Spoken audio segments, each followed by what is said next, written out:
going on, Fox? And Tenacious Fox here, your coach of the Indie Ivysaurs, bringing you week 4 of the TCL. This week we're taking on not Yogi and his Boston ursaring. He's got a pretty scary Sun team. Fortunately for us, we do have some pretty good counters to Sun teams because we do have tons of thick fat mons. We've got Miltank, and maybe this one is thick fat, but it's not the greatest one we want to use. And then we've got Azumarill on the squad as well. But he does still have some other stuff that is really scary, especially for our team that doesn't have a lot of grass types. He's got Slowbro and Rotom Wash, so our team doesn't really deal with really thick grass types all too well. So this does present a problem for us. And then of course he's got Rampardos that can just kind of come in and almost claim a kill almost every time. Even a like Choice Band, I think Choice Band Head Smash does like 80 or 90% to Skarmory, so pretty scary mon, pretty scary team. And then of course he's got the Hacks God itself with Jirachi, and if you guys well, I haven't been posting my latest videos in NU and ZU, but we've gotten haxed quite a bit. But anyway, we're gonna get started on this. Basically, I made my Mew, which is gonna be really important. We made our Mew a Scarf set with just enough speed to outspeed this Rampardos if it was max speed and Scarf. And I think that's really important because that's going to be one of our answers to Rampardos. And Jake does like to lead with this Rampardos and just kind of put in a bunch of work early. So what we're going to do here, we're going to lead with Mew because we also have U-turn on it.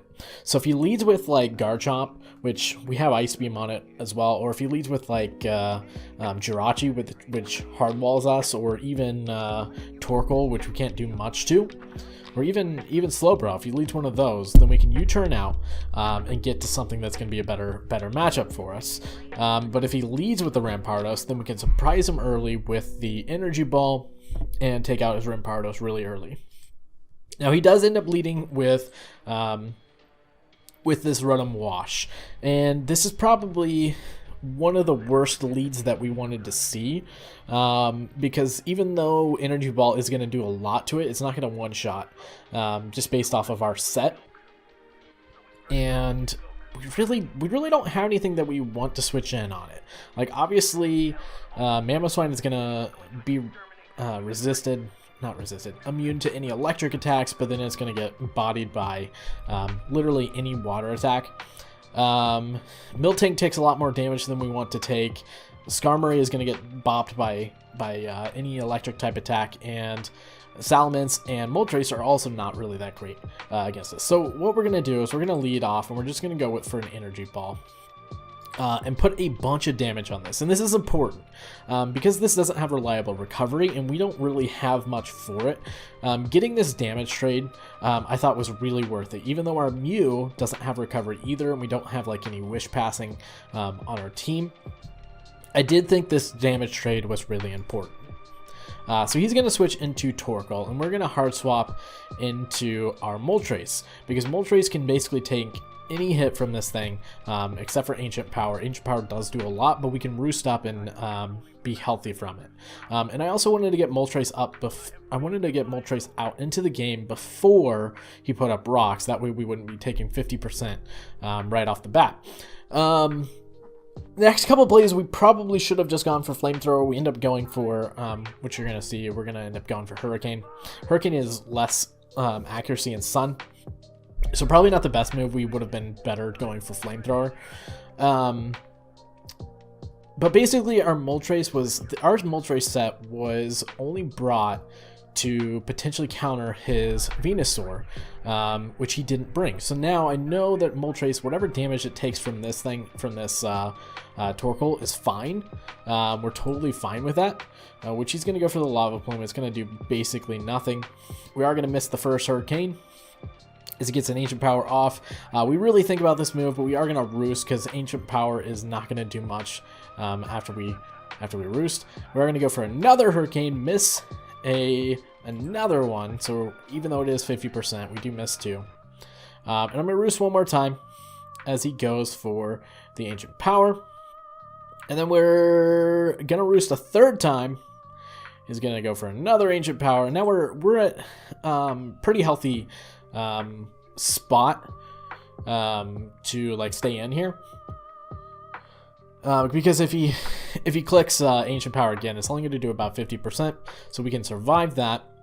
But we are going to go for a Flamethrower, and we're going to do at least a little bit of damage. And this is what I meant. If I had gone for the Flamethrower earlier, instead of gone for the more damage, this would have actually KO'd this, and this would have been done. Sun would have been done for this game, even though Sun didn't really help him in this match, to be honest with you. I think he probably should have made this...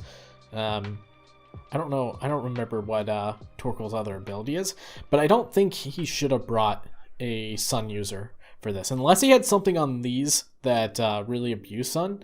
I just don't see it.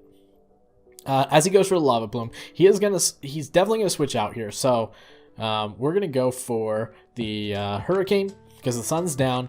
Unfortunately, we do not get to pick up the KO.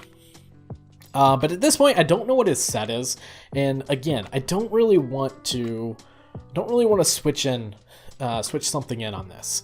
I really don't want to take a lot of damage, and I don't want to take any more damage on our Mew either, because we've already taken enough damage, and he's confused. So I'm gonna make a risky play here. We're gonna click U-turn as he goes into Torkoal. So we're gonna U-turn, and obviously I wanted Moltres to be our matchup against this, but Miltank, he can't really do much to Miltank either. So we're gonna bring Miltank in here. We're gonna put up our own rocks as he brings in Slowbro.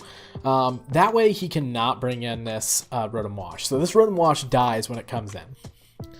And now this Miltank is actually really especially defensive.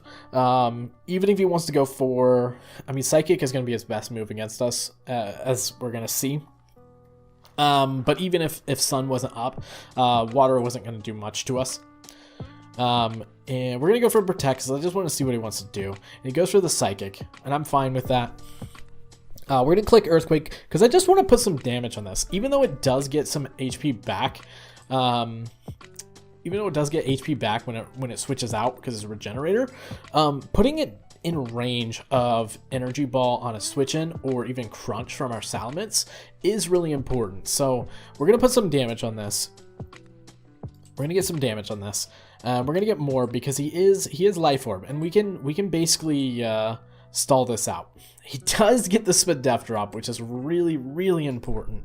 But he's not going to want to stay in much longer. He really is not. So he's going to switch out. He doesn't switch out here. He stays in here. But basically, I can sit in here and Milk Drink all I want while I'm at one Spadef. And if he gets another Spadef drop, then we can safely go into Skarmory and tank whatever hit he wants to do. So he is going to switch into Jirachi as we go for another Milk Drink. We're going to stay in for this first one. We're going to go through for an Earthquake and get a lot of damage on this. We could have 1v1'd this Jirachi with Miltank if it weren't for the Spadef drop. Another factor is, since our Miltank only has Earthquake as its only damaging move, I don't have to worry about him getting a free switch into Rotom Wash, sort of, because it's going to die on entry. So we can freely go for the Earthquake. He does go for a Psychic there. We're going to get the leftovers, and then I'm going to get another leftover recovery before we end up switching out. We're going to go to Skarmory. I honestly forgot this thing had Thunderbolt, or could get Thunderbolt, so it's really unfortunate because he is gonna torch our Skarmory here. But it doesn't really matter. It doesn't really matter at this point, because this thing is low enough that if we want to come in with Salamence, we can finish it off with a Dragon Claw and get our +1 boost, and then it's going to be really hard on him. Whatever he wants to switch in is going to be really difficult.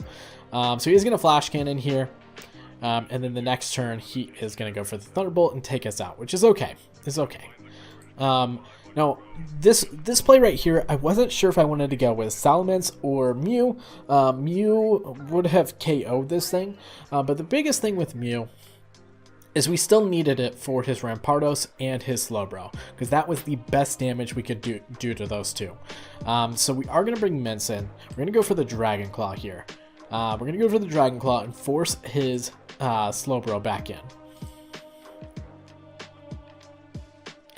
He's going to go Slowbro, and we are going to switch to the Mew, because we can still take one hit from this thing. And I had a feeling he would go for the Ice Beam. Now, at this point in the game, I cannot switch Mew in. I've got to bring Mew in on a free switch in. So I cannot switch it in on anything. But I do make the risky play here. I didn't think he would want to leave Slowbro in, because it's one of his win cons. And he knew this thing had Energy Ball. So there was a low chance that he was going to leave it in. And if he left it in, I could have just gone and sacked our Moltres off. And basically gone that direction. But I didn't think that he would want to leave this in, because there just wasn't any, there really wasn't any benefit for it. So we go for the U-turn. As he's gonna take damage on entry. We're gonna go for the U-turn. We're gonna bring Moltres back out, and Moltres is gonna do a little bit more work. Moltres, even though it was built for his Venusaur, actually ends up putting in a bunch of work and really helped us win this match. So we're just gonna go for the Flamethrower, because we know it does about 50% of this, and he's going to bring in the Rampardos. This thing is definitely scarfed. I didn't think it would not be. He's going to go for the Rock Slide. Unfortunately, he doesn't miss, because I think Flamethrower actually would have killed, even though it was resisted. But we are going to bring in Mew, and we're going to go for the Energy Ball. Now, he knows we have Energy Ball already, so he's going to get the free swap with Road and Wash. He's going to bring in his Garchomp, and I think we go and sack off Miltank here. Yeah, so we go and sack off Miltank as he goes for the Dragon Claw. And then we're going to bring in our Mamoswine, because at this point, all we need to do at this point is put a little bit basically keep this Slowbro in range of Energy Ball is what we have to do to win this match. So we're going to bring in Mamoswine. He does not want to stay in here. He cannot stay in here. Because if he stays in, we could just go for the Ice Shard and literally one-shot this. So he's got to switch out. And on the switch out, we're definitely going to go for the Ice Shard just in case he stays in. And we're going to get that off. But then, again, I just want to get some damage on this thing. We're going to go for the Earthquake. And even under Sun, he's going to go for the Flamethrower. Even under Sun. Life Orb, even under the Sun, we survived that Flamethrower. So Mamoswine, even under the Sun, Thick Fat was able to survive. And we're going to survive on 7. So now we're going to go for another Earthquake, because one of 3 things are going to happen. We're going to put this Garchomp in range for Energy Ball. He's going to leave this in, and we're going to KO this thing and just win with Mamoswine. Or he's going to switch into Rampardos and lose that as well. So we basically... We haven't necessarily won yet, because depending on the regenerator health that he gets back from this, he could still win this, but we're very much so in a good position. And we're going to go for the Earthquake here and put this Garchomp in range of our Energy Ball. We're going to bring in our Mew. We're going to go for Energy Ball here, take out the Garchomp. He's going to come in with his Slowbro, because obviously he needs to get some regenerator back. He's going to take 13%, which was a lot. These Stealth Rocks actually were really crucial as well here at the end game. He's going to double into Rampardos as he loses that to an Energy Ball as well. And he's going to bring in the Slowbro. Now, if I remember correctly, I think this might have been a roll. Let me see here. So it might have been a roll to kill. No, it was 50. If he had no SPDEF investment, which he didn't, I don't think he did. He was max defense. If he had no if he had SPDEF investment, then this wouldn't have been a guaranteed kill. But based on it, what I believe his set was, this energy ball absolutely killed. And even if it didn't, even if it was a mixed set, Crunch on Salamence would have come in and finished it off anyways. So yeah, we do pick up the 2-0 win. Mew gets the 3-0 sweep. Our Scarf Mew ended up being a MVP pick. We didn't even have to use Ice Beam or Psychic on it to kind of put any damage on him.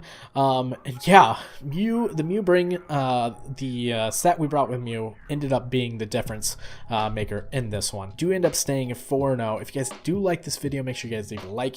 If you're brand new here and you want to see more, make sure you guys subscribe and all those good things. But anyways, that's going to be all for this video. I do hope you guys enjoyed. As always, Fox out.